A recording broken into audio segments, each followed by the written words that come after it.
We're going to start the Chumash of the day, and we're going to go to we're holding, today is Tuesday, we're holding the third part of the portion of Teldes.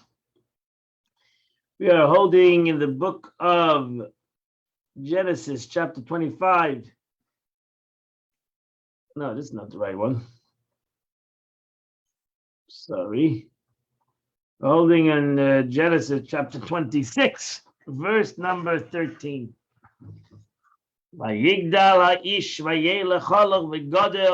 this man became great. We're talking about Yitzhak. He grew constantly greater. Until he's grown very great, very, very strong, or very wealthy. So Rashi says they would say, rather the menorah of Isaac's mules than Avimelech's gold and silver. So he became extremely powerful, and everybody wanted to be part of Avram of Yitzhak.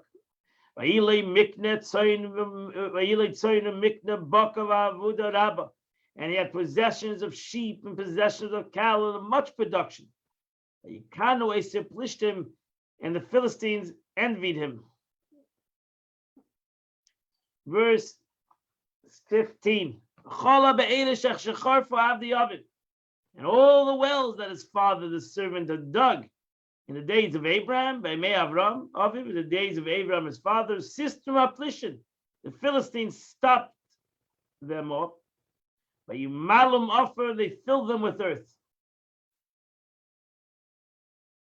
So Rashi says this is a continuation of the Philistines that stuff up Abraham's wells.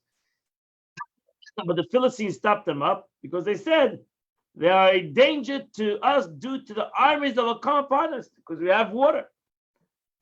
So they made this Baba Maisa, fake news. Avimelech said to Yitzhak, there's too much fighting going on over here. It's time to move on. Because you're extremely strong and you're becoming stronger than me. So you need to move on. Yitzhak, and Yitzhak went Vayicham benachal Gerar, and encamped in the valley of Gerar, Vayashav Sham, and he dwelled there. Benachal Gerar, he was in Gerar, so this is the valley of Gerar. He moved away, far away from the city. Verse 18. Vayashav Yitzhak, and Yitzhak again dug Vayachbes Amayim, continued to dig the wells. With the wells which was dug in his father's days, and the Avram, which a Philistine had stopped up the days of Avram's death. And he called them in the names. He called them in the names that his father had given. So Rashi says, meaning the wells that which were dug in the days of his father Abraham, and that the Philistines are stopped up because Isaac traveled from Gerar and he went back to dig them. This is they were, as I mentioned once before, they were in the same business. And the Isaac's servants dug in the valley, and they found the Vayimtzu Sham Ber Mayim Chaim. And they found a well of living waters. And the shepherds of Gerar quarreled with the Isaac shepherds. It said it's our water.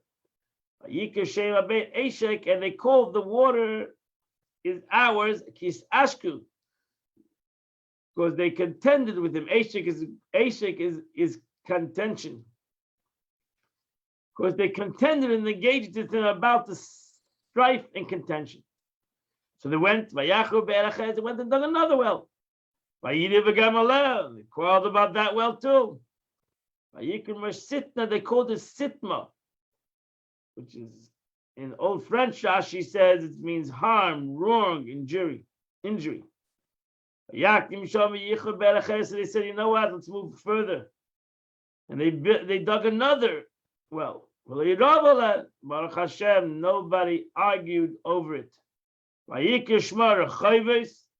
And they called it Rechayves. And it said, for now the Lord has made root for us, and we will be fruitful in the land. Our sages tell us this goes on the first Beis Hamikdash, second Beis Hamikdash, the last Beis Hamikdash, the third Beis Hamikdash, which nobody will fight over it. And that's the conclusion of the Chumash of the day. We go now to the Tanya of the day. We finished Igeres HaKodesh. We finished yesterday all the 32 letters that were put into the Tanya.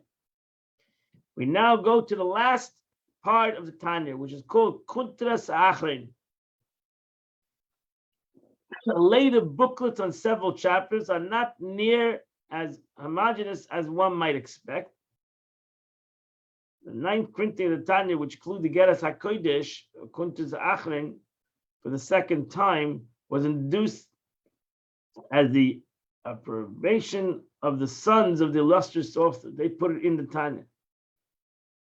And Kuntras Achrein was work based on a certain chapters which he wrote when he composed the Sefer Likutei Amarim. That's what it's called, the Kuntras Achrein, the later booklet. The Alter Rebbe added, so to say, to what he wrote, Kabbalistic teachings on what he wrote in the first 53 chapters of Tanya. He described profound discussions and insights of the Zohar. That's why the next 20 days, Kuntras Achrein is very, very Kabbalistic, which appears to contradict one another, and understanding the spirit. So after he wrote the Tanya, later on he wrote like an appendix to the which he called Kuntras Achrein, the later edition. So these were essays. So as it ever notes, however, that close to half of his essays printed in the current edition under the headings of Kuntras Achrein, the later editions, beginning with essay 6, appears to be the letters of the Alter Rebbe that are quite uncontended with matters discussing in Tanya, Zohar, Eitz Chaim, and hence are seemingly out of place in Kuntras Achrein. Indeed, when the Geras HaKodesh and Kuntras Achrein were first included in Tanya, these essays were in fact not printed as part of Kuntras Achrein, but were grouped in the Geras HaKodesh. So the Rebbe says also you're going to find here letters that are, you're not going to find a continuous concept in this last 20 pages of Tanya. The first essays of Kuntras Achrein answered two questions. Number one, how does a Jew become connected with the supernal wisdom, Chachma Batzilus, by reading the narratives of the Torah? Number two, what is meant with the statement of the Zohar, that thought accomplishes nothing? Meaning that if one merely thinks about the words of Torah but does not articulate them vocally, it does not affect and does not affect an arousal from below that elicits arousal from above. So the Alter Rebbe is going to try to answer these questions. I'm not going to read this whole thing. We're going to start with the Kuntras Achrein.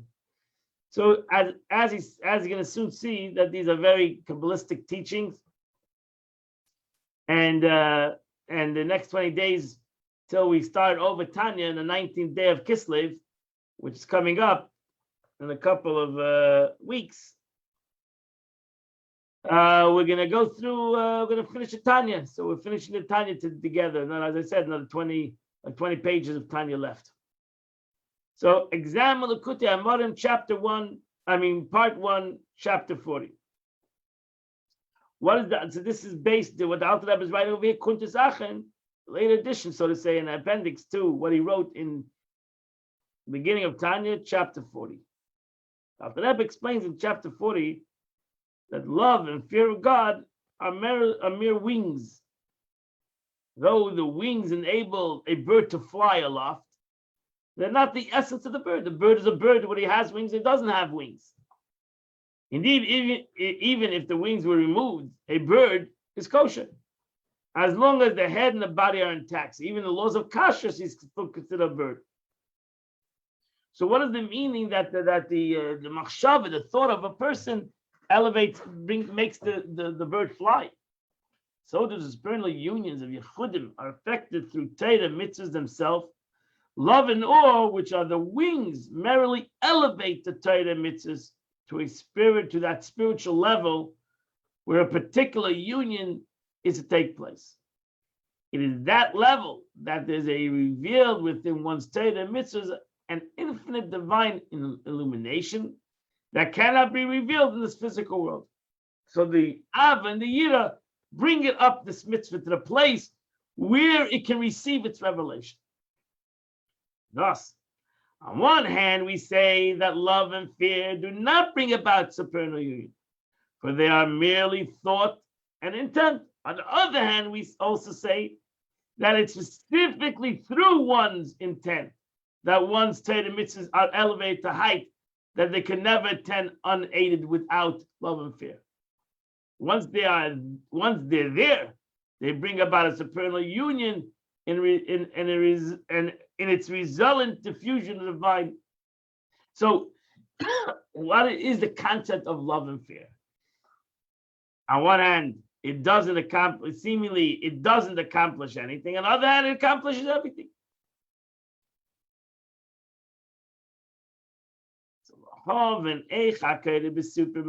understand how a person reading narratives in the Torah, stories in the Torah, stories of Abraham, Isaac, and Jacob, who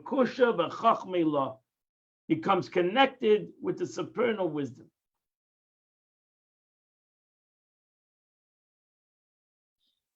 Right? When a Jew studies Torah intellectually, it stands to reason that he is then bound with the supernal wisdom, the spheres of Chachma, the loftiest dimension of emanation, in the world of Atzilus, which is the highest world. For Torah law is God's will and wisdom. The rational underlining of the law is God's wisdom, while the ruling itself is God's will. This explains in Tanya chapter 1, in part 1, chapter 5, is to so arose in his will as if, for example, Reuven would claim thus and Shimon would claim such and such should be the verdict. So that was God's will. God's will was that should be the law, even though I might come to it rationally myself. But a Jew says, no, I'm not coming to it rationally by myself. I'm coming to the conclusion because that was God's will. So it's a whole different reality. The concept of the Eibishter's will. So that makes sense. So even if this litigation should never come to pass, still it is God's will that such and such an instance, the verdict should be such and such. And that's why we learn the Torah, even though there are some laws that will never happen.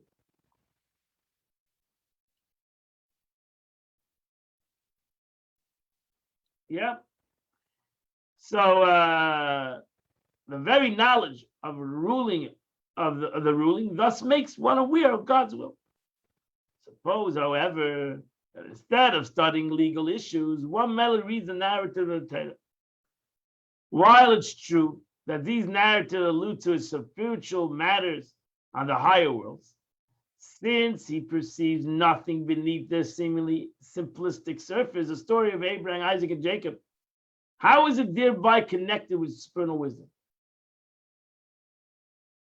For example, the Alter Rebbe looks at the verse, and Jacob kissed Rachel, and he lifted up his eyes. It's going to be next week's portion. Jacob kisses Rachel, he lifts up his eyes, and he weeps, and he wept. He saw that Jacob, who represents the attribute of mercy of Atzilus, aroused compassion from the supernal source of the mercy of Rachel, who personifies Malchus of Atzilus, the fountain of all souls. That's the way the Alter Rebbe explains the story of Jacob kissing Rachel. However, one is unaware of the inner meaning of this verse and merely follows a simple story. Jacob comes to a well, sees a beautiful girl, he kisses her, and he weeps. How is he then bond with supernal wisdom? How is the connection? P Mashakasu visit Kavanas Daf Zayin Amid Bay. This matter may be understood in the light of what is written in Kavanas, chapter 16. Page 16b. That is that what Amid Bay that when a man is engaged in the study of Torah in this world, when he reads a pasuk, when he reads a story, when he reads it, so too is the likeness of the supernal man engaged in Torah above. This is very powerful. As Alter Rebbe will soon explain, this likeness refers to the source of man's soul, meaning that everything that's happening in this world, me, Zalman Buket, who's in this world, when I'm right now learning Torah, there's a likeness above that's learning Torah at the same time, which is rooted in the spirits above. This is known as supernal man. So in Kabbalah, the Arizal says that when a person is in this world and doing something Torah in this world, that's why we're called Adam. Adam is a dama. We are compared to something, dama le'elyon. We are compared to something that's above. What are we compared? We're compared to Adam elyon. That means there's an Adam in this world, there's a physical person in this world that reflects a person that's the spiritual person that's above.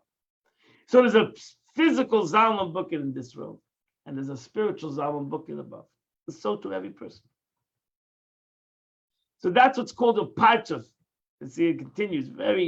It's known as supernal man. For Kabbalah, a complete configuration, a parchuf, visage of 10 intellectual motive divine service is referred to as man. Supernal man occupies himself in Torah above, at the same time that mortal man does so below.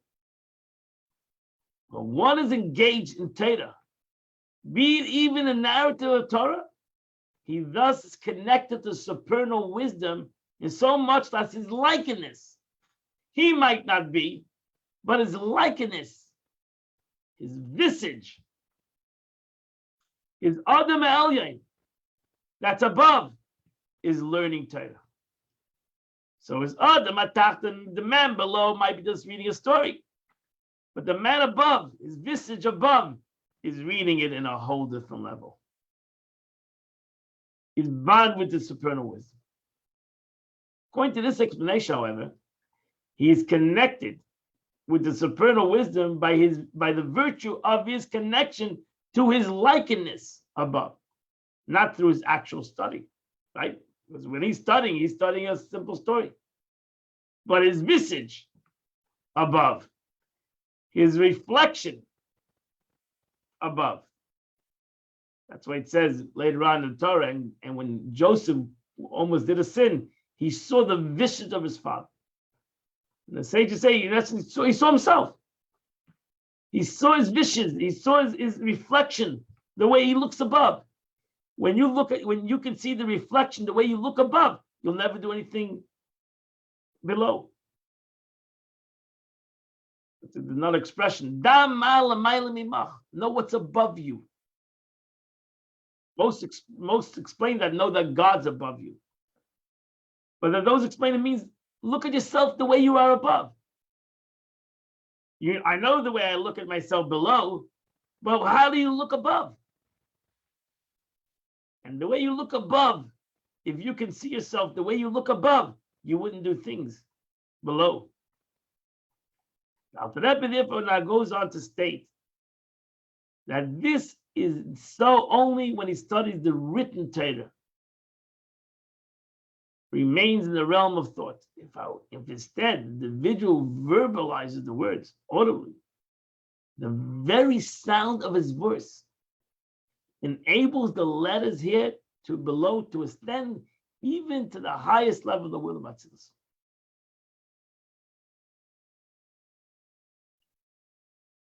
So that's why in halacha, we need to verbalize the words of Torah. We need to express it, because when we express it, it has a greater connection. This connection applies only when one is thinking about the written letters of the Torah narrative. But in the articulate speech, we may say the that it pierces and ascends to the world of Atzilus, the world of emanation. Alter Rebbe seeks to distinguish between actual world of Atzilus and the highest level of relative Atzilus within each of the lower worlds. I explained the above. The uttered words of a consummate tzaddik, like the rest of his Torah mitzvahs, ascend to the actual world of Atzilus, or to the world of creation, through the intellect, by the intellectually generated love and fear, meaning that love and fear of God that results from comprehension of Him go to the world of Bria. Also, or else, the speech arises to the world of Yitzira, the world of emotion, when motivated by innate awe and love of God that are the heritage of every Jew. Ubemikra, this refers to love, still love, avas misur tet, that includes the fear. Ubemikra, and through scripture, meaning when its words are merely uttered out of acceptable God's yoke, without any of the three levels of motivation, whether it's intellectual or emotional. This speech arises to the world of the 10 spheres, the world of action, the level that relates to Torah and mitzvahs that are performed merely out of acceptance the yoke of heaven, where it pierces the atmosphere between the physical and the spiritual of the world of Asiyah. Ain't can be hirur in conscience, one's thought, one's unvoiced thought. It does not ascend to the higher worlds, and it affects only the Inka in Shushenish Masa. It's only the likeness which is the source of his soul, and which is at that time will also engage in Torah, thereby connect him to the supernal wisdom. That's the statement of the Zohar, volume 13, page 105. To hear the love of Midi, that thinking achieves nothing. Behind not even a beneficial effect. Meaning, if the arousal from below of deed or speech are lacking, meaning speaking of thought, the Zohar there refers to the improper thoughts that achieve nothing.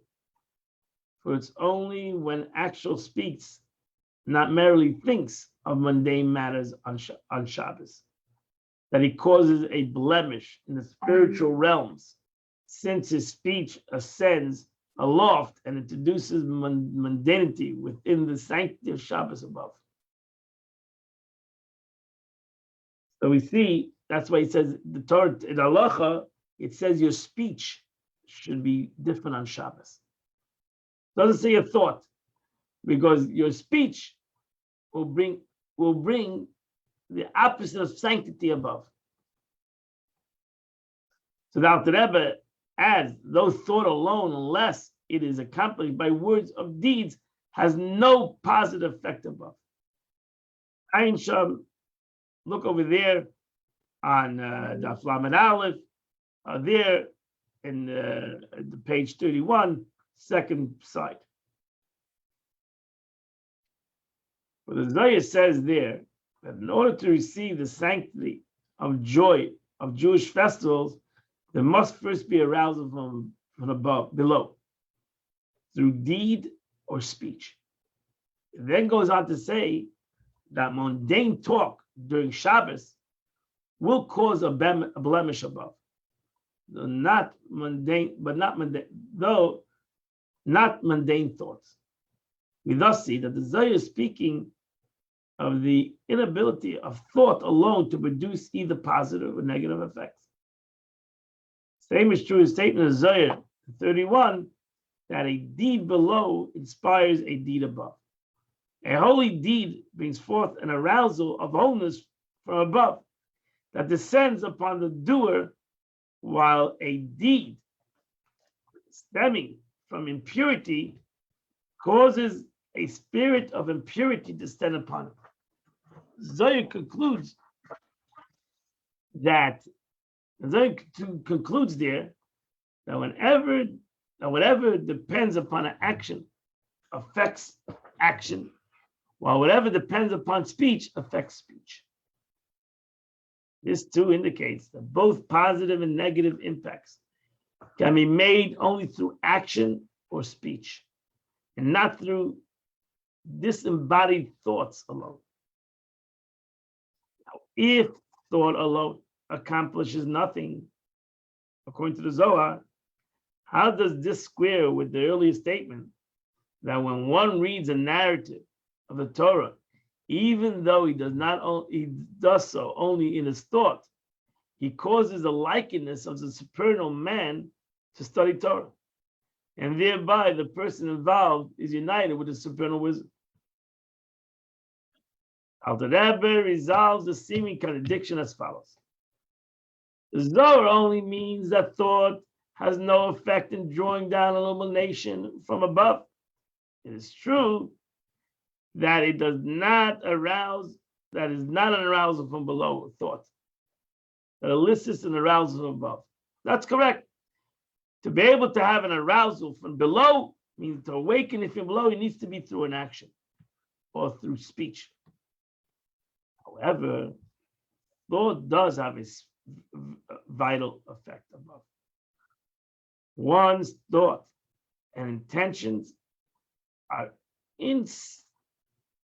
indispensable in the elevating one's Torah study and performance of commandments, in affecting the conquest of the connection of the spiritual union.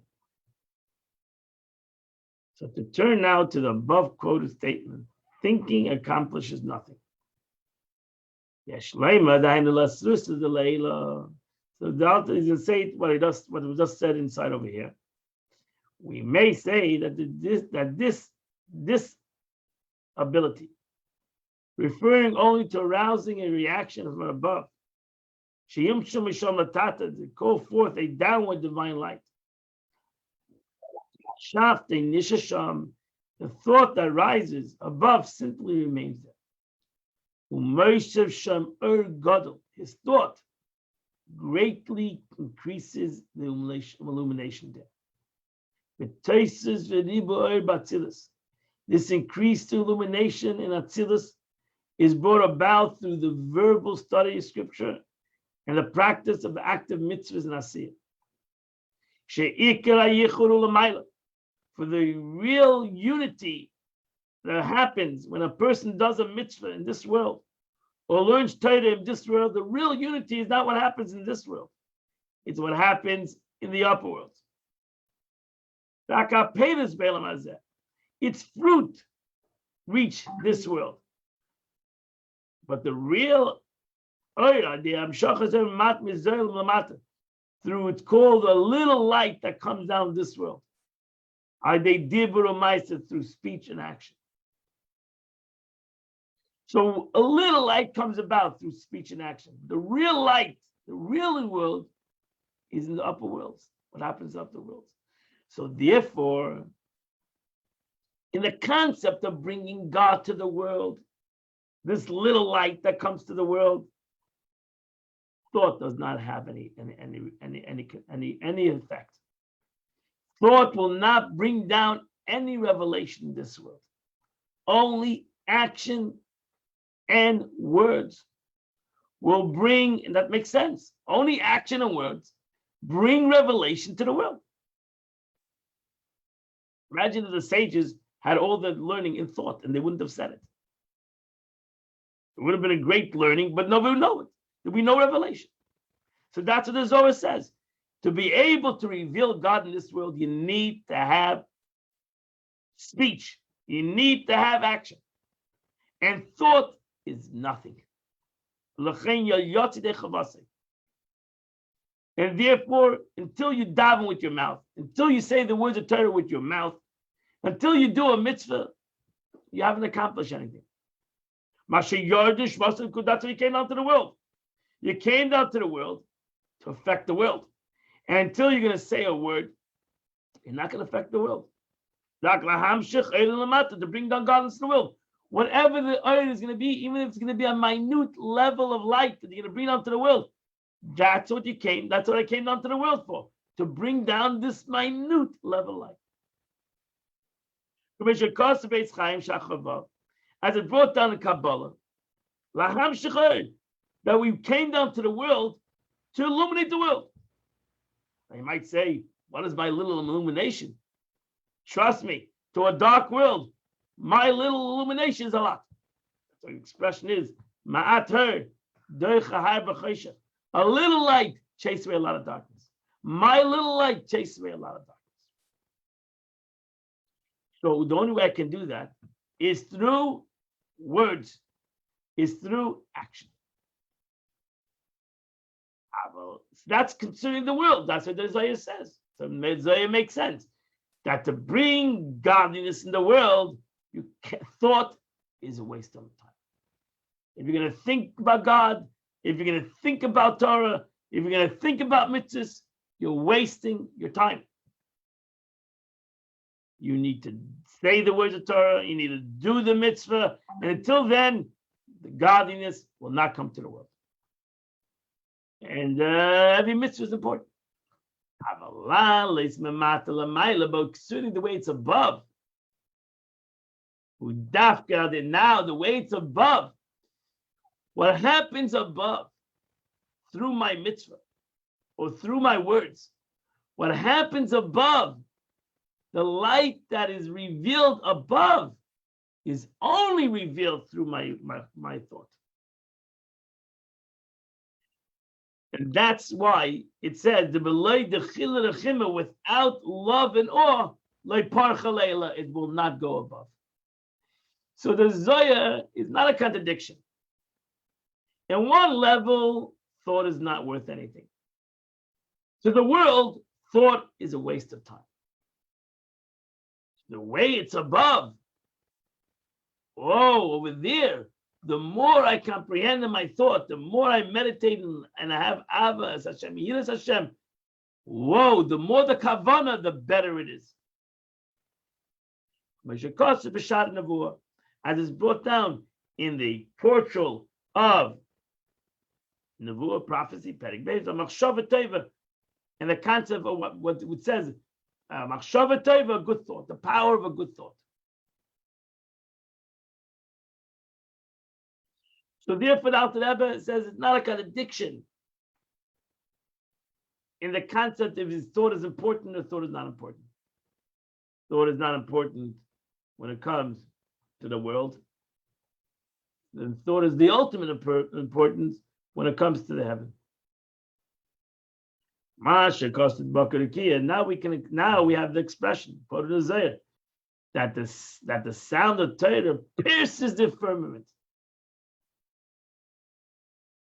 So seemingly it means even without any awe and love, we coach came with by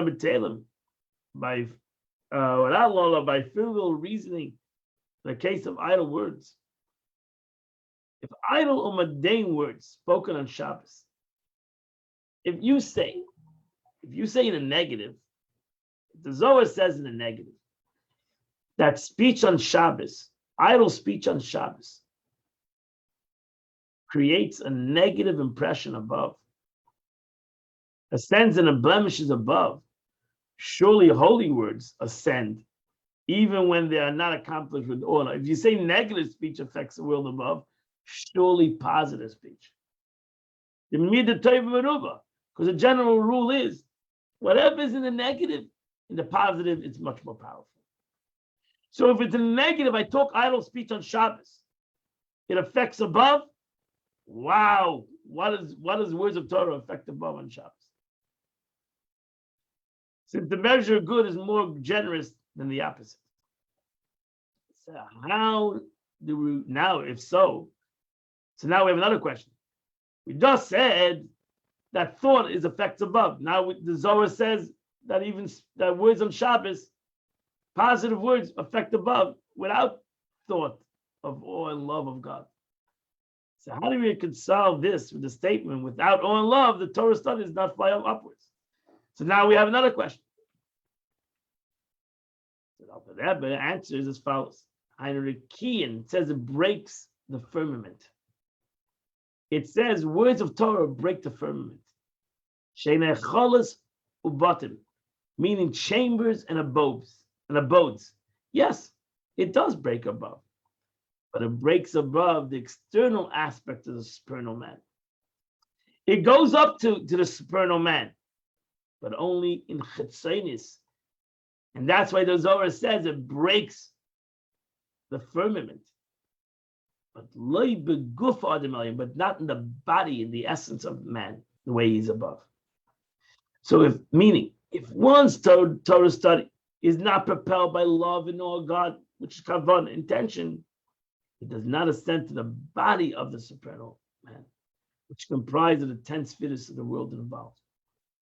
The kol shkein, if it doesn't go up to the body, it surely doesn't go up to the nefesh, shuach, neshama of the supernal man in the world of Atzilus. Even the supernal man of the world of Asiyah, without even talking of the world of Atzilus, world of emanation, even the way the supernal man is in the world of action, meaning the 10 sfirot, both in the light and vessels, without law, awe, and love, kavana, one's Torah study cannot ascend even to that level. So it breaks the firmament. It goes into the outer powers of man. When you learn Torah, that's why it says it flies. That's like flying. When you do with Av and Yira, Kavana, I do the mitzvah Kavana, even though it's unbelievable without the wings, but with the wings, it flies to places that it would never be able to fly without those wings. That's why it's written in Tikkunim, which is part of Zohar, that what without fear and love it cannot stand before God.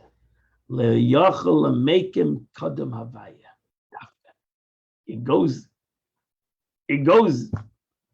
breaks the firmament, it breaks the world, but it doesn't stand before God. This means that it's capable of ascending to a higher world, but not before godness in that world. Meaning the spheres of that world. So it goes to the world. It comes in the world of Asiyah. It comes into the world of Atzilus. My words, my actions, not without love and fear. It does not go to the spirituality of that world. In order to stand there, to be able to go to the spiritual side of the world of action, to the world of formation, to the world of creation, ultimately to the world of emanation, it needs to have its wings. It needs to have its love and fear. It needs to have its kavanah. It needs to have its intention.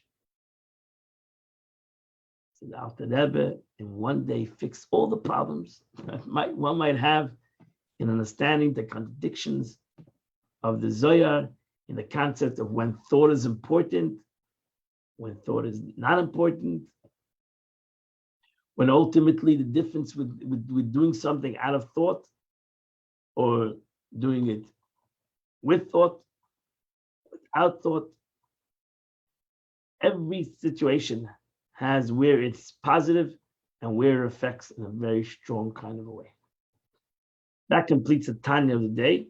It's very powerful Tanya. You should learn it, this concept, a couple of times to get it down pat. Today is the 27th day of the month, my friends. We're coming closer to Rosh Chodesh. 27th day of the month, which is chapter 120. From 120 all the way to 134. Chapter 120 to 134. And you would do the chitas of the day. I wish you all a wonderful day. God bless you all. See you, Richard, tomorrow at 8 o'clock. We're going to continue to learn the chitas.